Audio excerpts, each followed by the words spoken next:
Hello, everybody. My name is Mike King. He, him, his. This is Mike's 40th year misadventures and life in Chicago. This is chapter 1, 1977 through 79. There's been more than 4 decades since my first urban exposure to gay life, and a significant portion of it was not pretty.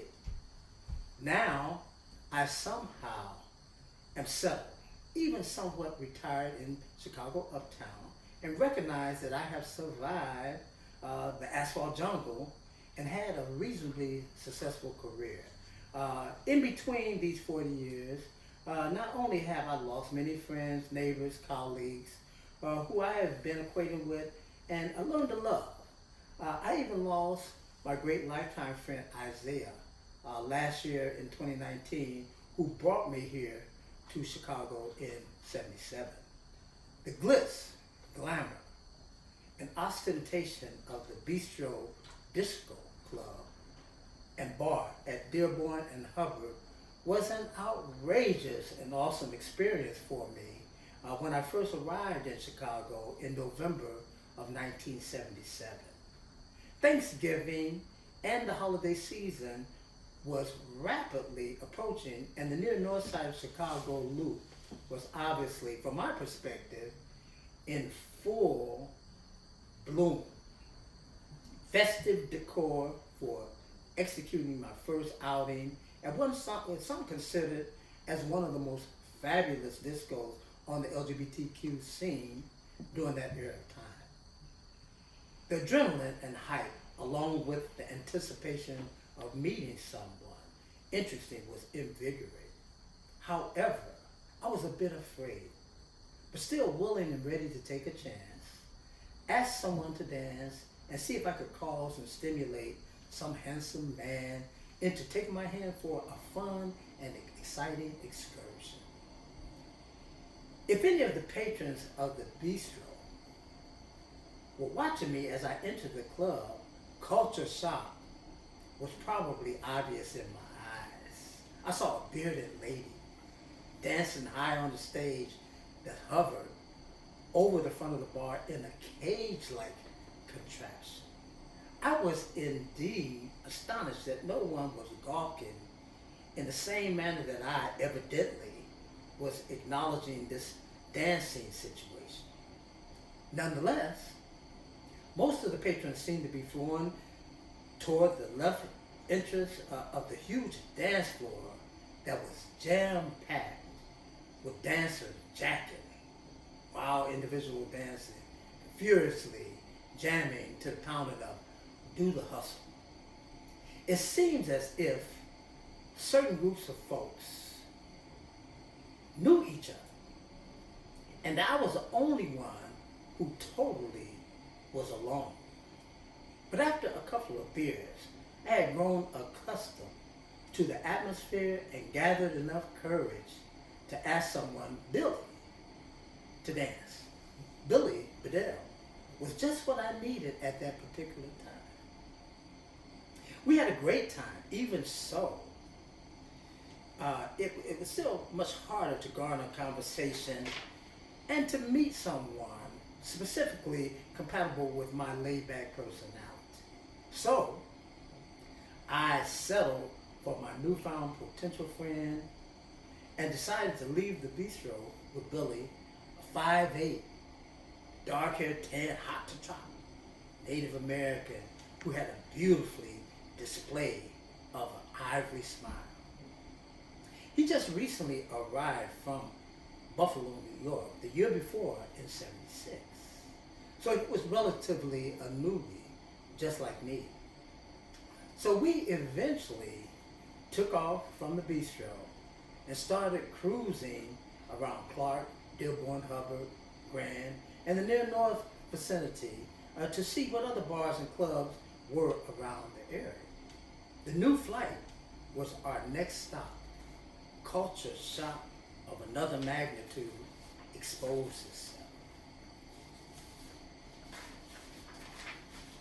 In the new flight, there were younger men, actually teenage boys, all over the bar who couldn't possibly be 21 years old. Little did I know at that time that Illinois' drinking age laws allowed 18-year-olds to enter such an establishment. A significant number of these young guys were not even 18, but were allowed to enter as little cute street hustlers. I asked myself, well, what is this? I soon found out.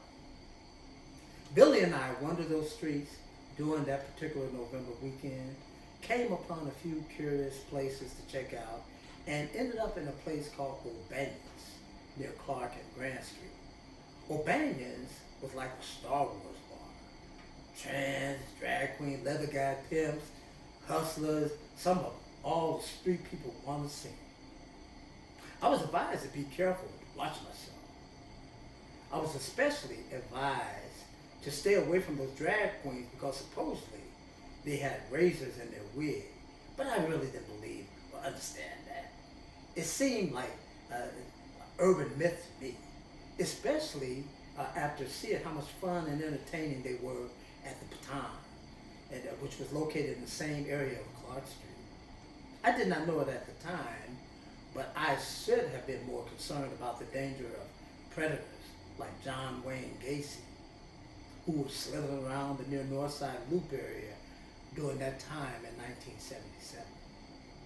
Somehow, with a lot of bar hopping, too much alcohol consumed, and some of Billy's Acapulco Gold, I got up enough courage to spark up and be responsive to a few conversations. I ended up meeting an older guy who gave me his card and suggested that I call him and consider coming to his beauty supply wholesale business for an interview with him and his staff. Since I didn't currently have a job and was just on Isaiah's couch at the moment, I accepted his invitation. Ray, this older businessman, ended up offering me a job, selling beauty and barber supplies, and helping him to run his business. I lived and learned the beauty and barber supply wholesale operations until the spring of 1979 when I started working for Illinois Institute of Technology at Herman Union Building, their student center. My life and career were off to a running start, and I had met a longtime friend, Bill, who were a close friend to me throughout the 80s and the 90s. In short, after leaving Billy that night in November of 1977 and continuing into the night on my own, my money was suddenly gone. And I was not exactly sure who or how I got hustled. After some thought, I think someone pickpocketed me or stole my change off the bar while my attention was turned away. But I was so inebriated that I didn't notice, and I ended up stranded in the loop at 4 a.m. in the morning. I asked myself, how was I going to get back out to the South Drexel, knowing that danger was lurking in the streets? As a result, I approached a clean-cut older gentleman, humbly explained my situation and asked for bus fare. He gently reprimanded me about the danger of the loop at that time in the morning, but agreed to give me enough money to get home. He stressed to me to always seek someone to ask, and also bought me a cup of coffee to help me sober up. Over the years, I have always appreciated that kind of looking out and unexpected kindness on the streets. My first longtime partner, Frank, passed away from AIDS in 1990. Frank and I met at the New Flight while he was visiting Chicago from Michigan after the blizzard of '79. My longtime friend Billy passed away from the complications of diabetes in '97. Reflecting back on these 40-something years in Chicago, it's not only therapeutic for me in this fourth quarter of my life legacy, it actually is quite validating as a role model for LGBTQ youngsters coming behind me since November of 1977. Here in December of 2020, I'm a man of God, Black Christian, who just happens to be a part of the LGBTQ senior community here in Chicago. Though I have always thought of myself as a decent, good, fair guy, I could not have confidently announced this personal position with my station in life when I arrived here in Chicago metropolitan area in November of 1977. In a nutshell, my lasting hope, as I was taught 40 years ago, is to ask somebody. My personal friends and associates have proven that the support and pertinent infrastructural systems will help me to pleasantly participate in functions of my choosing while enjoying the remainder of my life as part of the LGBTQ legacy here in Chicago. Our seniors collectively seem to know everything. So the moral of survival is, from my perspective, to always ask someone in our creative and resourceful community knows what to do and where to send you. Thank you.